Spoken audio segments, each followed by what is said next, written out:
Hello friends welcome to GPSC mains practice.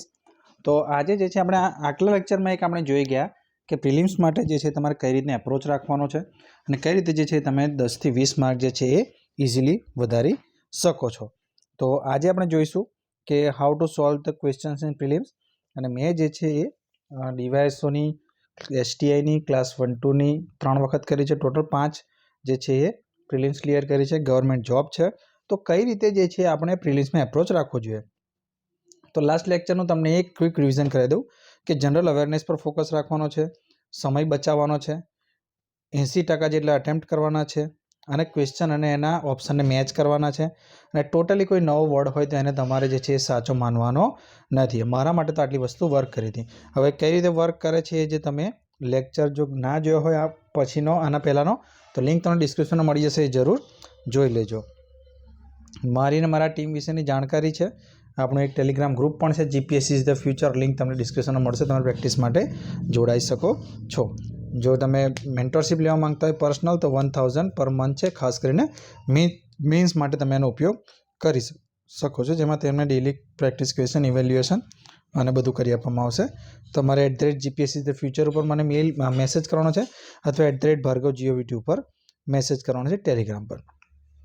તો આજના લેક્ચરનો main topic હશે કે જે મલ્ટિપલ સ્ટેટમેન્ટવાળા જે ક્વેશ્ચન છે તો એના પર જે છે તમે કઈ રીતે એક સાયન્ટિફિક તુક્કો જેને કહેવાય, મેં લાસ્ટ લેક્ચરમાં કીધું હતું કે ઇવન આઈએએસ પણ જે બનતા હશે, આઈપીએસ બનતા હશે કે કલેક્ટર, ડેપ્યુટી કલેક્ટર, તો એમાં પ્રિલિમ્સ માટે જે છે ક્યાંક ને ક્યાંક તમારે થોડું ઘણું જે છે એ તુક્કો મારવો પડતો હોય છે અને મેચ ધ ફોલોઈંગ, ઘણી વખત મેચ ધ ફોલોઈંગ એટલું કન્ફ્યુઝન હોય છે, તો એના માટે જે છે તમારે કેવો અપ્રોચ રાખવાનો એ આજે આપણે જોઈશું। તો આ જે છે લાસ્ટ લેક્ચરના જે છે ક્વેશ્ચન છે, મેં એમાં તમને એક એક વસ્તુ સમજાવી હતી કે તમારે કઈ રીતે જે છે તમે આના ઉપર કામ કરી શકો છો।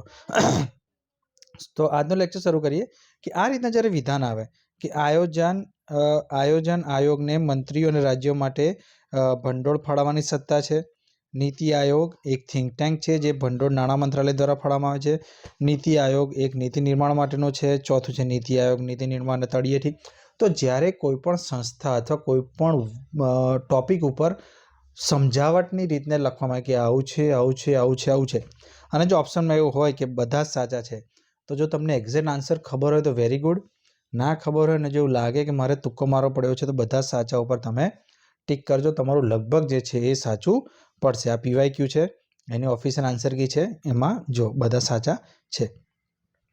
પછી જો રાષ્ટ્રીય ઉત્પાદન અને રોકાણ ક્ષેત્રે નેશનલ મેન્યુફેક્ચરિંગ ઇન્વેસ્ટમેન્ટ ઝોનનો નીચેનામાંથી કયો હેતુ છે?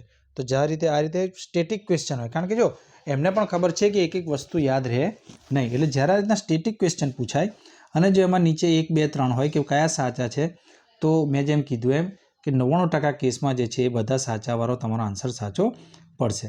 ત્યારબાદ જો લખનઉ સંધિ માટે કયા વિધાન સાચા છે? કે હિન્દુ મુસ્લિમ એકતા વધારવા માટે ગાંધીજીના મતે તે શિક્ષિત અને સમૃદ્ધ હિન્દુઓ અને મુસલમાનોની સત્તા સંબંધિત સંધિ હતી, તેમાં હિન્દુ મુસ્લિમ લોકોનો સમાવેશ થતો નથી। તો જે છે જો તમને શ્યોર ના હોય કે આમાં શું છે તો કયા સાચા છે તો તમે તમામ 3 એ 3માં લખી શકો છો। હવે આ એક છે, જો આ લોજિકવાળો ક્વેશ્ચન છે કે કઈ સંસ્થા માત્ર ભલામણ કરવાની સત્તા ધરાવે છે? કઈ સંસ્થા માત્ર ભલામણ? હવે જો ચૂંટણી પંચ, વિત્ત આયોગ, અનુસૂચિત જાતિ જનજાતિ આયોગ ને સંઘ જાહેર સેવા આયોગ। હવે વિત્ત આયોગ છે, ફાઇનાન્સ કમિશન છે, આ યુનિયન પબ્લિક સર્વિસ કમિશન છે, આ SC/ST કમિશન છે। તો જ્યારે આયોગ બરાબર છે, તો 2 3 અને 4 હોય સત્તા તો બધાને હોય, અથવા તો જો તમારે આની અંદર લખવું હોય તો તમને આઈડિયા આવવો જોઈએ કે ચૂંટણી પંચ જે છે એ એક આમાંથી અલગ પડે છે, બાકી આ 3 તો આવશે જ, એટલે આઈધર તમારે D અથવા C એ બેમાંથી એક કન્ફ્યુઝન થાય તો લોજિકલી બરાબર છે, બાકી જો તમને E અને Bમાં જો કન્ફ્યુઝન થતું હોય તો તમારે જે છે પ્રિલિમ્સ માટે હજુ મહેનત કરવાની જરૂર છે। કેમ જરૂર છે? કે તમને ખ્યાલ આવી જવો જોઈએ કે આયોગ આવશે તો 3 ને 3 ભેગા જ આવશે, તો એ 2 3 ને 4 તો કન્ફર્મ છે જ, એક છે કે નહીં, તો તમારે 50% તમારો આન્સર સાચો પડવાની શક્યતા રહે કે D અને C। પછી જો પ્રોટેમ સ્પીકર માટે, પ્રોટેમ સ્પીકરમાં આ હોય છે, આ હોય છે, આ હોય છે, જો ઉપરના તમામ, તો એ ઉપરના તમામ વાળો આન્સર સાચો આવશે। લોકસભા અને રાજ્ય સંયુક્ત બેઠક બોલાવવા માટે રાષ્ટ્રપતિની સત્તા કઈ છે? બરાબર, એટલા માટે કે જ્યારે પણ પેપર સેટર હોય છે એ જે છે એ એમાં લગભગ જે છે બુકની અંદરથી બેઠા સ્ટેટમેન્ટ ઉઠાવતા હોય છે. એટલે ચોથો જે ઓપ્શન છે ઉપરના તમામ એ મેં જે કીધું એમ જોજો બધા લગભગ બધામાં સાચા આવશે.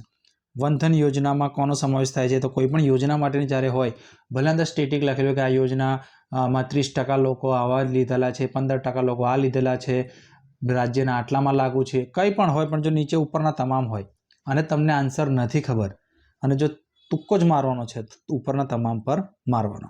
જો એના પછીનો 42 નંબરનો ક્વેશ્ચન પણ એ જ છે. વર્લ્ડ હેપીનેસ ઇન્ડેક્સ માટે તો 33મો નંબર, ગયા વર્ષે 22મો હતો. સાર્કમાં પાછળ છે, આ છે, તે છે, ઉપરના તમામ. જો અર્થવાર આંદોલન શું ખબર ના હોય જો આપણને અને જો વાંચીને એવું લાગે કે ભાઈ હું લખવાનું ખબર નથી તો ઉપરના તમામ. તમે જો કયા જૈવજંતુનાશક છે? તો ઉપરના તમામ. તો ઉપરના તમામ વાળું જે હશે જો આની અંદર ઉપરના તમામ નથી તો 1, 2, 3 વાક્ય યોગ્ય છે. બરાબર. જો ટંકચાર 4 છે, બેંકો માધ્યમથી. એટલે કહેવાનો મતલબ છે કે તમે આ રીતે જો અટેમ્પ્ટ કરશો તો તમારા 15 થી 20 માર્ક મિનિમમ વધી જશે. જો ઉપરના બધા જ વાક્યો સાચા છે ને. સુભાષચંદ્ર સ્ટેટિક જે હોય ને કે આ જન્મ થયો તો અથવા આટલા ટકા થયું હતું અથવા ઇન્ડિયાનો રેન્ક 22 હતો 23 થઈ ગયો, તો એ હું કહું છું એમ કે એમને પણ ખબર છે કે એક વસ્તુ યાદ ના રહે, એટલે ઉપરના તમામ વારો ઓપ્શન સિલેક્ટ કરવાનો, કારણ કે એમાં આપેલી માહિતી 99% જે છે સાચી હશે. જો હરિપુરામાં ચૂંટાયેલા હતા ફોરવર્ડ હતા, બરાબર છે. હવે આપણે જોઈએ મેચ ધ ફોલોઈંગ, જે મેં તમને કીધું કે કઈ રીતે કરી શકાય. તો મેચ ધ ફોલોઈંગમાં બધું એક જોવાની જરૂર નથી. તમને આમાંથી કોઈ પણ એક પકડી લો કે જે તમને ખબર થોડી ઘણી પડતી હોય. હવે વિશ્વયુદ્ધના પ્રારંભ વિશે તમે ખબર હોય કે વિશ્વયુદ્ધનો પ્રારંભ જે છે પ્રથમ કંઈ 23માં થયું નથી, 45માં તો પૂરું થઈ ગયું હતું. તમને કન્ફ્યુઝન થાય કે બી અને સી હોઈ શકે. તો પ્રથમ વિશ્વયુદ્ધનો પ્રારંભ તો ત્રીજામાં જુઓ તમે, ત્રીજામાં સી છે, અહીંયા ત્રીજામાં ડી છે, અહીંયા ત્રીજામાં એ છે એટલે આવશે નહીં, ત્રીજામાં ડી છે એટલે આવશે નહીં. સમજ્યા? બીજા વિશ્વયુદ્ધનો પ્રારંભ 23માં તો નહોતો થયો, 45માં યુદ્ધ પતી ગયું હતું. એટલે ત્રીજાની અંદર ઈ અને ડી કાઢી નાખો. ત્રીજામાં ડી વાળું સીમાં જે છે ત્રીજામાં ડી છે, આ ત્રીજામાં એ છે, કાઢી નાખો. એટલે ઈ અને ડી પર સીધા આવી ગયા તમે. એટલે તમને ખબર ના હોય તો પણ તમારા સાચા પડવાના ચાન્સીસ 50% રહેશે. એટલે કોઈ પણ એક પકડી લો અને એને જોઈ લો કે આ તો નથી જ ભાઈ, એ સિવાય કયું લખવું એ જોઈ લો. બીજો એક આ ક્વેશ્ચન હતો કે નીચેનામાંથી કયો માટીકામનો તબક્કો મહાભારત સાથે સંકળાયેલો છે? આવો કોઈ જગ્યાએ કદાચ આપણે વાંચવામાં ના આવ્યું હોય, બરાબર છે. તો ઘાટ આપેલા માટીના વાસણો, રાખોડી રંગના માટીના ચમકદાર વાસણો, આવું કોઈ જગ્યાએ બહુ વાંચવામાં આવતું નથી. પણ ઉત્તર કાળી પોલિશના વાસણો, NBPW north black polish ware, NCERTમાં આપેલું છે. નીતિન સિંઘાનિયાની બુકમાં પણ આપેલું છે.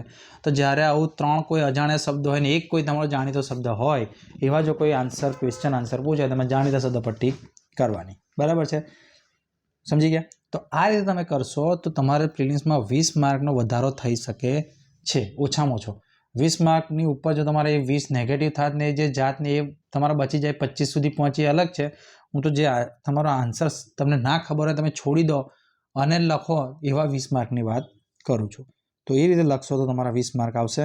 બીજું જે મેં આગલા લેક્ચરમાં કીધું હતું કે 2011 પર ક્વેશ્ચન પૂછાય છે એવરી યર. પછી જે છે તમારે કઈ રીતે જે છે લોજિક લગાડવાનું છે, કઈ રીતે સમય બચાવવાનો છે, એના બધા એક્ઝામ્પલ હતા. તો એ વિડીયો જોજો. 10-20 માર્કમાં તો 20-30 માર્કનો મિનિમમ ફરક પડશે. તો તમે જો પ્રેક્ટિસ માટે જોડાવા માંગતા હોય મેન્સ માટે, તો મેન્સમાં પણ આ રીતે તમને પ્રેક્ટિસ કરવામાં આવશે. GPSC ક્લાસ 1-2 માટે, STI DYSO મેન્સ માટે. અને જો તમે ખાલી જોડાવા માંગતા હોય ટેલિગ્રામ પર, તો GPSC ઇઝ ધ ફ્યુચર ઉપર તમે જોડાઈ શકો છો. તો લાઇક અને સબસ્ક્રાઈબ જરૂર કરજો. જે એનાલિસિસ ગમ્યું હોય તો કોમેન્ટમાં જરૂર જણાવજો. ફરી મળીશું. Thank you. જય હિન્દ.